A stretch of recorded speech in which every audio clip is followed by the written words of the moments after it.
welcome to another Wednesday edition for Talking Reds. I'm here, Stewart, your host, with always happy to see me, John Gibbons. I am always happy to see you. You brought sunshine, sort of, to Liverpool. It's warm enough. It's not too bad today. We'll take it, I think, in January. Sunshine on the inside, at least. And I mean, us Liverpool fans are looking for any bit of sunshine we can get right now. I mean, I think I'm kind of over Monday night. How are you feeling? Well, I still haven't seen a kick. I was in the air. I've been in Egypt on holiday, if you're wondering about my showbiz tan. No one was wondering. They were probably going, has he been on the beds for the Talking Reds? That's a chance. On the beds for the Talking Reds. I haven't. I've been away. So I was in the air for the game, and it was one of them where you're like, well, I suppose I should watch it because it's like my job and that. But do I really want to? Like, it doesn't sound great from what everyone said, so I might just watch the highlights before Friday when I'm on the radio. I mean, unless you really want to punish yourself, it's probably not massively necessary. I'm not going to full 90 you. Certainly not going to full 90 you. Well, anyway, it's time for us to move on with some hopefully more good news, although the first item we've got on the list isn't massively good, if I'm honest with you. Now, some of you will know that today's the day the tickets come out for the first Champions League game away in Porto. And the prices, John, are a bit ridiculous, if you ask me. I mean, I can't call myself a European veteran, but I think €75 for a ticket is pretty steep. It's twice as much as what the home fans are paying, which is what annoys you. It's what kind of gets you go. I've paid very, very wild amounts to watch Liverpool abroad. I remember the most expensive being Real Madrid when Josip Benitez scored, and it was €120. That was a ticket in the home end, and it was a nice view, but I'm not quite well. I mean, they won, so I'll always kind of remember it. So fine, but and that's the most I've ever paid for a ticket for a normal game, if you like. And so, but this one, they're charging the home fans, I think €30, if you remember. I think it is, and then 75 for the away. I don't really know how they get away with it. In the Premier League, you wouldn't. In the Premier League, you're not allowed to charge more than the equivalent view for the home fans. In Europe, they seem to be able to get away with differences. Maybe UEFA haven't got strong enough rules on it. I know they're saying, well, this is a members' price, and the non-members' price. That's the loophole, though, is the loophole that they end up using. But they've got more members than they've got tickets, and it's a huge game, so it'll kind of sell out. So it's just frustrating, and I'm just hoping that behind the scenes the club are working to try and resolve this, because they need to have our backs on it. They do. I mean, we all remember what happened with Manchester United recently, where they kind of called Sevilla's bluff and then decided... And it worked. It worked perfectly. We've already heard, according to Echo sources, that Liverpool aren't going to be going down that route. We're going to look for a different solution. They're going to look away from the solution that worked. The one with proven success. It's like our transfer policy, and then just take a stab on something else and see what happens, or something with resale value. Yeah. So hopefully, I mean, they are still actively working on it. They say they're working with UEFA and with Porto. So hopefully, there's still some shred of light that there's going to be some kind of solution. But for any of you who are out there who've been trying to get a ticket today, the system itself of actually just getting the damn ticket is not exactly beyond reproach either. So it would be in Liverpool's best interest to get this one sorted and sorted quickly, I think. Yeah, it's a PR win if they can as well. The club take a bit of a batter, and they take a bit of a kicking from us sometimes, if we're honest, because we want the club to represent us in the way that we think is fitting of the fan base, and so sometimes we don't feel they do with the Anfield Wrap, and sometimes recently they kind of have been able to. So it's one that we'll be keeping an eye on, and you just hope that they're out there fighting the fight for you, because if they don't, then who's going to? Yeah, and I mean, obviously we've had issues away European games before, and this is our first time back in the Champions League for a while. It's a big game. It's one that we're going there hoping of victory. We don't want to be worrying about counting the pennies if we get a 3-0 victory out there. You want to be able to go out and celebrate. Massively, we want to enjoy, you know what I mean? We're not Man City booing the anthem and all that. We want to be there enjoying this experience, and it's you don't want that sour taste in your mouth, do you? You want to be there just looking forward to enjoying the beer, enjoying the food, and enjoying the trip with your friends. And so hopefully they can come to some sort of agreement where it's lowered slightly or subsidised by the club, which they did for the Russian visas. To be fair to the club, that is an example of one that they got it right for the fans. So fingers crossed and watch the space. We believe in you, Liverpool. We believe in you. Speaking of fixtures, the next round of televised amendments has come out, and not a lot of surprise there. There's only one Saturday 3 o'clock between now and the end of March. We weren't too surprised about in reality. There's been a couple of 12:30 away matches, one in Manchester, which, I mean... It tends to be that early kick-off on the Saturday, don't they? We've had a lot of them. Police reasons, they like to have them early, which I kind of understand. And sometimes with that game, it's nice to just get it out the way. Yeah, no. Do you know what I mean? It's not particularly pleasurable experience going to Old Trafford. You know, you bust in and out, it's a hostile environment, and it's been made slightly better recently that they serve lager before the game and stuff like that now, and they don't tend to keep you in for as long after. And so I know groups like Spirits of Shankly and the Manchester equivalent, to be fair, have done a lot of work on police treating people in a way that befits human beings, but generally speaking, I think win, lose or draw, you're always happy just to get back to Liverpool and to enjoy the day in a kind of, you know, an environment that's a bit more kind of, you know, friendly and things like that. Yeah, it's either going to be a fantastic train ride home, or you get your head down and get back into the bosom of your friends. Exactly, but Palace 12:30. Palace away. It's a bit of a nuisance. Crystal Palace, for those watching overseas, is the hardest place to get to. It's literally the Bermuda Triangle. Possibly in the world. Yeah. So I know you all, like in America, they always go, oh, your country's like that big, and they're right, but you know, you try to get it to Crystal Palace. And so 12:30 kickoff away at Palace is going to be, there's going to be some people leaving on Friday night. It's going to be that early. Yeah. And again, it's one of those situations where we feel like we're talking till we're blue in the face. The Premier League, BT, Sky TV, you know how we feel about this situation. It doesn't take a lot of give or take. Just make it a little bit easier. I mean, would it have really been so hard to swap this one around for a Sunday game? Because obviously...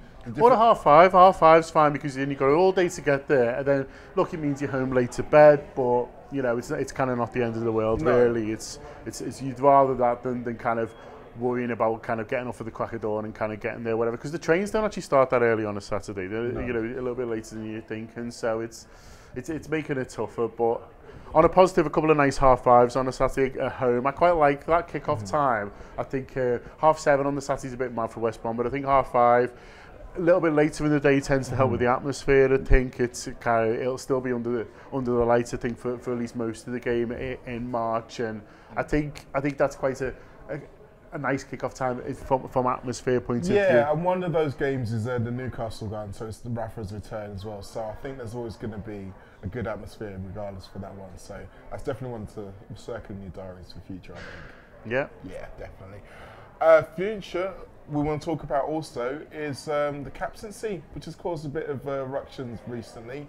Andy Kelly wrote a piece in the Echo yesterday where he was talking about how the sanctity of the captaincy has been eroded by Klopp kind of tossing it around, so to speak, like a bit of a hot potato, or even, as some have said, using it as a bargaining chip to try and keep one-to-way players, or maybe boost the confidence of others. Now, I'm of the opinion whereby I can see what Klopp's trying to do. He's trying to demystify the whole element of captaincy because he sees it as another stick to beat the guy who genuinely does wear it, Jordan Henderson. From my perspective, I can understand that. I can also understand the history that has been put in place with the Liverpool captaincy and those who have worn it and how they've represented. I mean, it's still a little bit a storm in the teacup for me. How do you feel on this, John?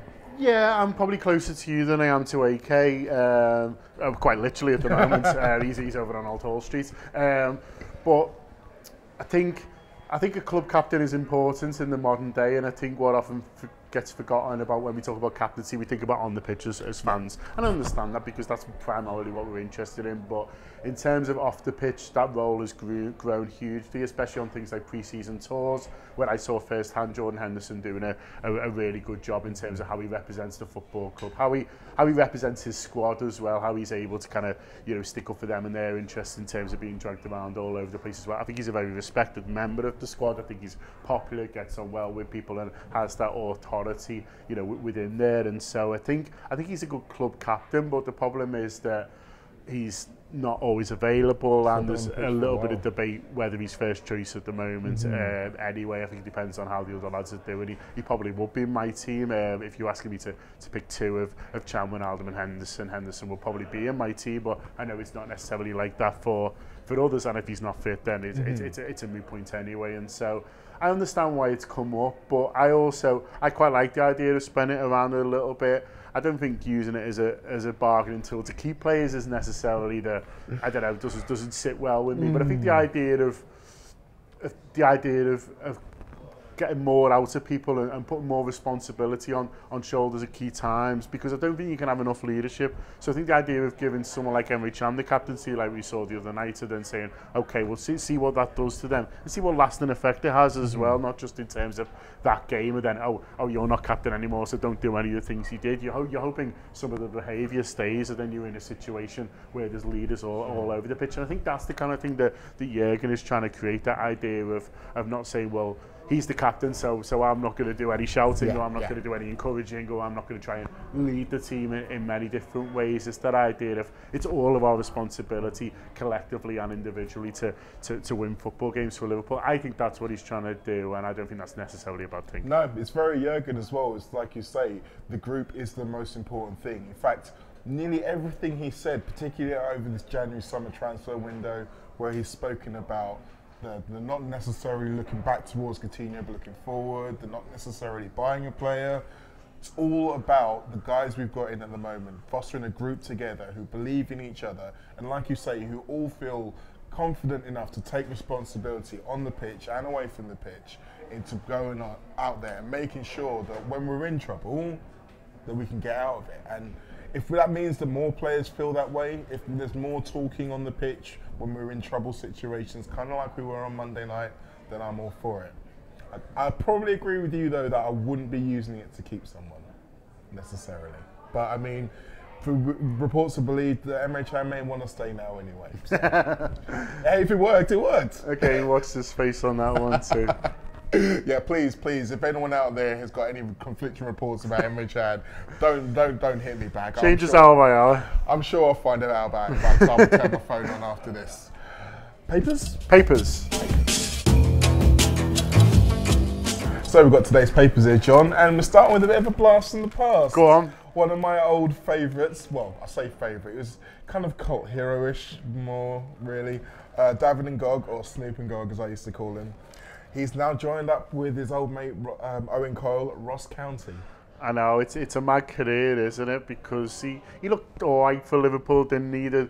It was always the case for him that the drop-off was too high because it was Torres' understudy, and it was, you'd like maybe someone between them. Yeah, who's that guy, and then kind of David Ngog. But he did okay for us. I remember a good performance away at Goodison where he played up front on his own and got a lot of kicks, and Mascherano, who's been in the papers a bit today as well, scored the goal to win the game. And then there's a famous goal against Manchester United when somehow Pepe Reina's the first person to celebrate with him, and I still can't. Pepe Reina knew he was going to score before he did. That's what I like about it. Yeah. Probably my main memory of him though is the start of the Roy Hodgson season, where we're at home against Arsenal. And he scores a fantastic goal. He's a belter, yeah. Forgotten about that At that point, if we win that game 1-0 and he's the match winner, then who knows where his career at Liverpool could go. Or Royce, even. It's Joe Cole's fault he got sent off, didn't he? Yeah. Nice one, Joe. So, yeah, to David Ngog, he only got 1 in 3 at Panionios earlier on in this season. No, sorry, 1 in 13 at Panionios earlier this season. So, he's not exactly in a lot of form, but... You could tell me that's in any country, and I believe you. It's in Greece. Right, okay. Greece. But here's hoping he's going to resurrect his career at Ross County, score a few goals, maybe make a few people up there quite happy. Yeah, but a bit of Scottish footy, who knows, I might go and watch him. Yeah. Should we go? Yeah, I'm up for that, definitely. Ross County away. Now, to some people who probably won't be wanting to go and see very often, Antonio Conte, he's, I don't know if he's trying to light a fire under his own owners, but he's pretty much told everyone to give up and go home. His quote is, Manchester United and Manchester City are away and clear at the top, and they will stay there.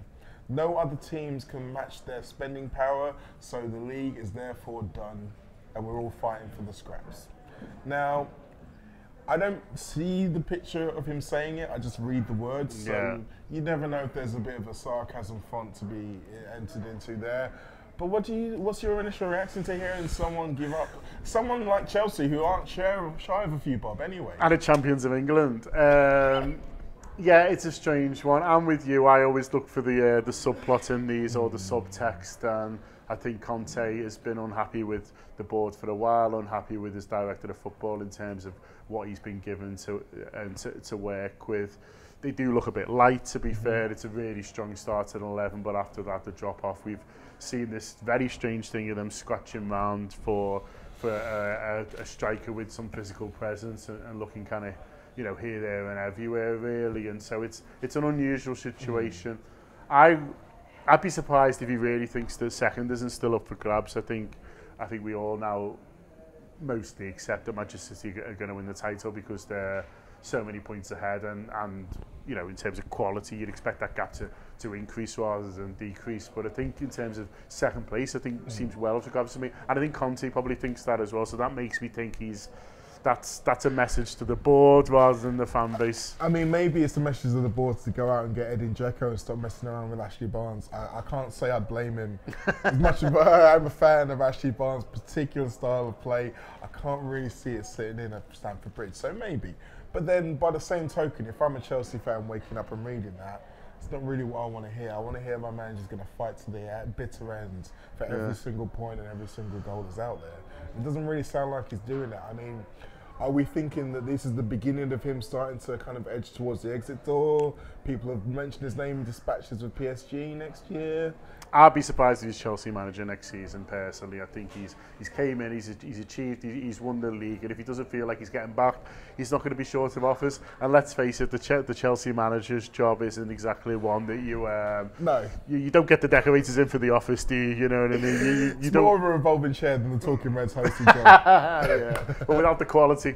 Well, obviously without the quality, you know, we can't really replace it. I'm interested in you being a fan of Ashley Barnes, though. It makes me wonder what kind of footballer you are. Because you're a bit too mild-mannered to be Ashley, surely. Oh no! I can't imagine you there with the elbows. No. I only did that in rugby because you could get away with that a lot more in rugby. I think when I was playing, I was probably more your Andy Hinchcliffe style left back. Okay. Sit from the back and spread 50-yard balls here, left, right, and centre. Absolutely. On free kicks. Wand of a left foot. Oh yeah, that was very much me. In my mind, I was still John Barnes, but in reality, I was 96 John Barnes. And he could probably still outrun me. Okay, away from my glittering career to another guy who didn't really set the world alight in his playing days. Good old Arsene Wenger. Now, those of you following Arsene Watch might think that he's in a happy mood. He's got rid of the guy who's causing him all that hassle. He's got another good quality player. All should be hunky-dory, right? They just won 4-1 against Paris. But no. Arsene's upset. Oh dear. And he's not upset with the things he's normally upset. He's upset with the press. Okay. I know, right? And what he says is that he believes that the media celebrates other clubs despite us not winning trophies. I say us because he's pretty much talking about Liverpool and Tottenham if you look between the lines of what he's saying here. And yes, despite the fact that Spurs have reached... the quote is... You celebrate some teams who have not been in a final for 25 years, yet you kill us, even though we have won the FA Cup 3 times in the last 4 years.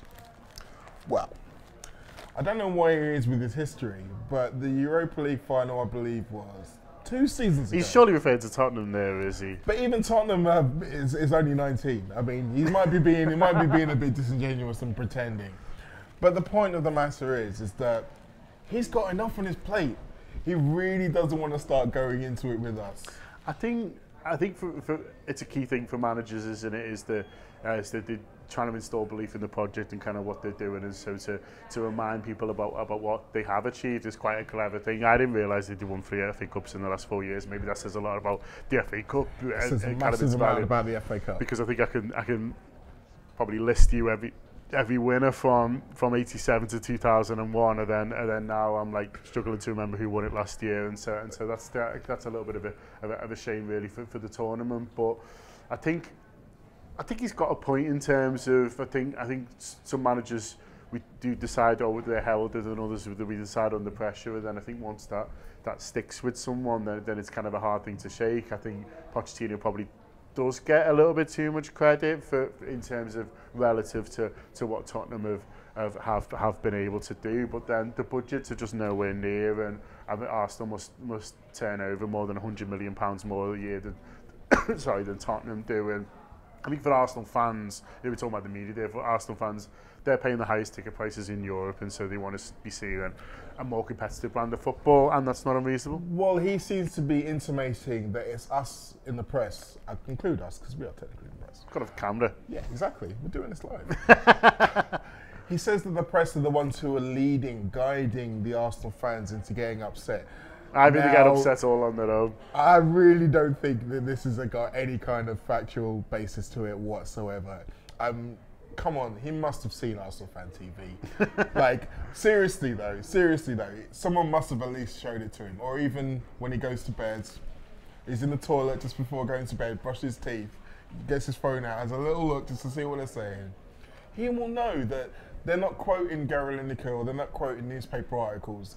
They're fresh from seeing what's out there on the pitch, and that's that raw emotion that he can't deal with. And as much as I love and respect what he's done as a manager, and I'm glad that he's been here, come to England, all of this, and it is whinging. I mean, all managers do it, but for me, it's whinging. He's kind of brought it on himself. In reality, he had the opportunity to get out at the right time, at least once, when he won one of those 3 out of 4 FA Cups, as everyone was telling him to do. But no, he knew better. And this is the problem. It's a problem. That's what you got to deal with, really, haven't you? Now, in some more dispatches, we like to end on something a little bit more LSE. We can't just talk about Wenger the whole time. There are 2 shows coming out today. I believe we've got the review show coming out. Yes, we recorded this morning. Spoke to Neil, he says it's really strong, so more in-depth. I might just listen to that rather than watch the Swansea game and find out what Sean Rodgers and the lads makes of what they saw and what Liverpool got wrong. So that'll be a really interesting listen. Obviously very different to the Man City one last week, which was all positive about tactics and all positive about the approach. And this one we'll be looking at, how Liverpool got it wrong. I think it's probably going to give you a lot more upside than if you just watch the game. Okay. And the other show we've got coming out, the non-league show, which is coming out later this afternoon, I believe. That's another one that Gareth's done just this week, I believe. The lower league show came out last night, actually, so that's out already, so that's available for you to listen to. Really strong show. He says that was easy for me to say. Spoke to Ian McIntosh about what's going on at Southend. He spoke to a Hartlepool fan about what's going on there. Hartlepool are really struggling, might not survive, so there's links to how you can help support that football club if you wish to. So yeah, lots of interesting stuff to come out of that show as well. So that came out last night, and for people who've listened to it, said it's really strong. And I just want to give one last trailer to the European show, which we are recording tomorrow, and I cannot wait because it's been fantastic. Any of you who are the European show's like the hipster choice now, isn't it? Honestly, like there's a little following for it. They're all telling Paul Senior how great he is. It's really annoying me. Yeah. Well, I mean, I don't want to upset the apple cart or the hierarchy, but I mean, Paul Senior is great at reading. But yeah, in all honesty, it's a fantastic show. We all get a good aura in. Rebecca Watkins, Matt Jones, all the gang are all on there. And we're recording that tomorrow, so it should come out tomorrow afternoon. So keeping an eye out for that one. Loads of value for money for your tour player, £5 a month. It's a really good time to subscribe. We'll be doing loads of transfer stuff, obviously, because it's January as well. So get stuck in and enjoy following the Reds with us.